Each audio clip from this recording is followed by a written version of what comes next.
Okay, hi, I'm Steven, and I drive a X70. My first impression of AuraAI is one of awe and shock because I don't expect to have such features available for my car.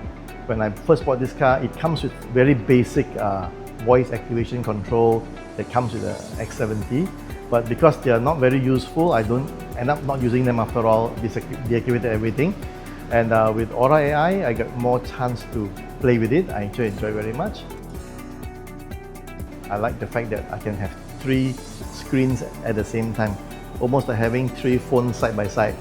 And that was one of my favorite things, because when I used my normal phone for navigation or to view YouTube and all, I had to always minimize one screen or the other, and when I run one, the other one stops running. Here I can have all 3 at the same time, so it's really cool. With my phone, yes. So now that I have this Android feature in the car, I expect to use it more for navigation or making phone calls or even running apps like Spotify. Yes, I expect to use it more. My car already comes with ADAS, and it's usually just audio beeping sounds. Yeah, and also if it's a forward collision warning, it'll tell me in advance with a beep sound. Here I actually get voice telling me what the sound means.